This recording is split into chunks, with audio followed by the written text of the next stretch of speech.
विद्यार्थियों, good morning. पिछले व्याख्यानों में मैंने आपको बताया था बजट के प्रकार में स्थिर बजट, लोचशील बजट के बारे में आपको विस्तार से जानकारी दी थी। आज हम चर्चा करेंगे क्रियात्मक एवं मास्टर बजट। संस्था की प्रत्येक क्रिया के लिए बजट अनुमान अलग अलग तैयार किए जाते हैं। जैसा कि आपको मालूम है, क्रियात्मक बजट ऐसा बजट होता है जिसमें किसी विशेष क्रिया के लिए आय अथवा व्यय का नियोजन किया जाता है अथवा उत्तरदायित्व का निर्धारण किया जाता है। क्रियात्मक बजट दो रूपों में बनाया जा सकता है। प्रथम, कार्यात्मक या क्रियात्मक बजट। इसमें बजट अवधि में पूर्ण किए जाने वाले कार्यक्रमों की रूपरेखा होती है। दूसरा, उत्तरदायित्व बजट। इसमें संस्था के विभिन्न कार्यों के लिए प्रत्येक व्यक्ति के उत्तरदायित्व का निर्धारण किया जाता है। दूसरे शब्दों में हम कह सकते हैं कि बजट कार्यक्रम के संपादन में किस किस व्यक्ति का क्या क्या उत्तरदायित्व है। इस तरह कार्यक्रम बजट नियोजन प्रधान होता है, जबकि उत्तरदायित्व बजट नियंत्रण प्रधान होता है। क्रियात्मक या सहायक बजटों में निम्न प्रकार से बजट बना सकते हैं।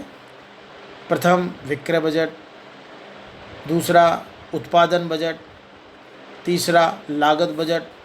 लागत बजट में भी उत्पादन लागत बजट और उत्पादन लागत बजट के अंतर्गत भी हम सामग्री लागत बजट बना सकते हैं, श्रम लागत बजट बना सकते हैं, उत्पादन ऊपरी व्यय बजट बना सकते हैं, संयंत्र उपयोग बजट बना सकते हैं। इसी तरह लागत बजट में प्रशासन लागत बजट भी हम बना सकते हैं। विक्रय एवं वितरण लागत बजट हम बना सकते हैं। शोध एवं विकास बजट भी होता है।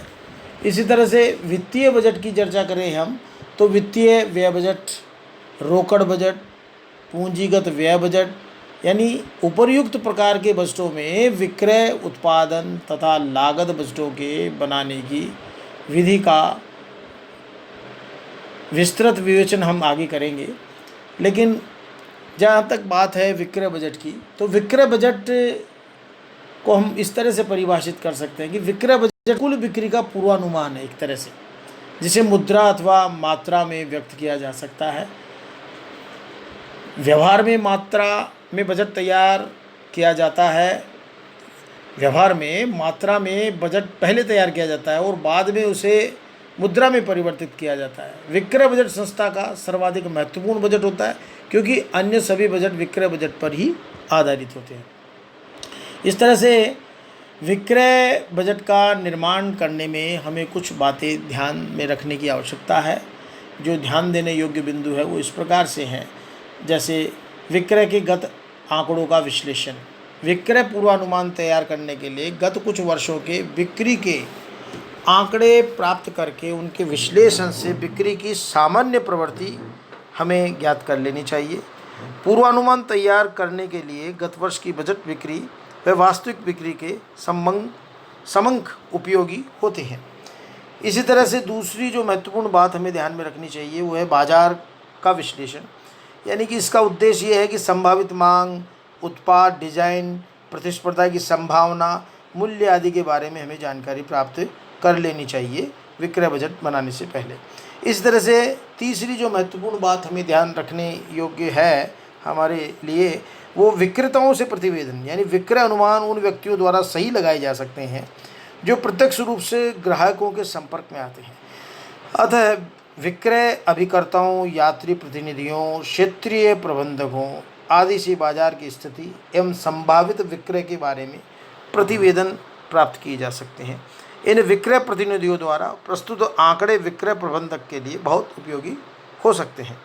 इस तरह से जो चतुर्थ बात है वो हमें ध्यान रखने की आवश्यकता है, वो सामान्य व्यावसायिक दशाएं, यानी विक्रयकर्ताओं द्वारा प्रस्तुत प्रतिवेदनों के अतिरिक्त राष्ट्रीय एवं अंतर्राष्ट्रीय आर्थिक, सांख्यिकी, अंतर्राष्ट्रीय संबंध, राजनीतिक संबंध, सरकारी नीतियाँ, इन सभी दशाओं की जानकारी हमें होनी चाहिए। इसी तरह से प्रबंध नीतियों में परिवर्तन, यानी संस्था की नीतियों में परिवर्तन का भी हमें ध्यान रखना होगा। उदाहरण के लिए नए उत्पाद या नए डिजाइन का विकास, वितरण विधियों में परिवर्तन, विक्रय कर्मचारियों की संख्या में वृद्धि, विज्ञापन, अन्य विक्रय संवर्धन सुविधाएं, मूल्य नीति, रहन सहन की आदत, फैशन में परिवर्तन की संभावना आदि सभी का बिक्री पर प्रभाव पड़ता है। इन सबको हमें ध्यान में रखना होगा। इसी तरह से जब हम बात करते हैं संयंत्र क्षमता की, तो देखिए विक्रय बजट के निर्माण के समय उपलब्ध संयंत्र का भी हमें ध्यान रखना चाहिए। साथ ही यह भी प्रयास हो कि उसका सर्वोत्तम उपयोग किया जा सके। यदि उपलब्ध क्षमता कम है तो भविष्य में संयंत्र विस्तार की संभावनाओं पर पहले विचार करना चाहिए। इसी तरह से वित्तीय पक्ष महत्वपूर्ण होता है। विक्रय बजट बनाने से पूर्व हमें वित्तीय पक्ष से की जानकारी पूर्ण रूपेण होनी चाहिए, यानी संभावित बिक्री के अनुसार उत्पादन करने के लिए पर्याप्त वित्तीय साधन उपलब्ध है या नहीं, अर्थात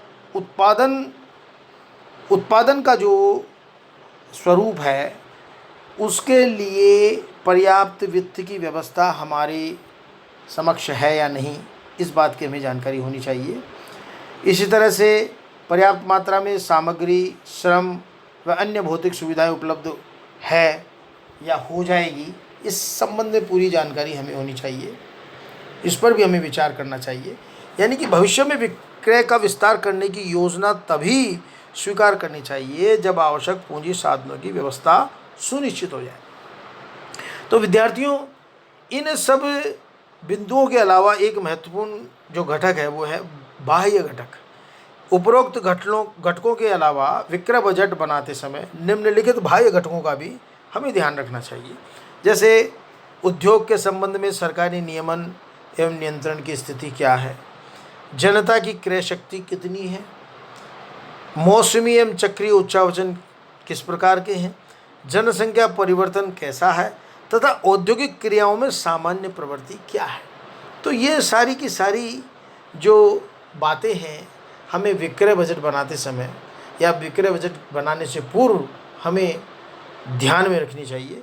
अगर इन सब बातों का हम ध्यान रखेंगे तो हमारा विक्रय बजट के अंतर्गत वास्तविक जो परिणाम है बहुत ही सार्थक रहेंगे। थैंक यू, धन्यवाद।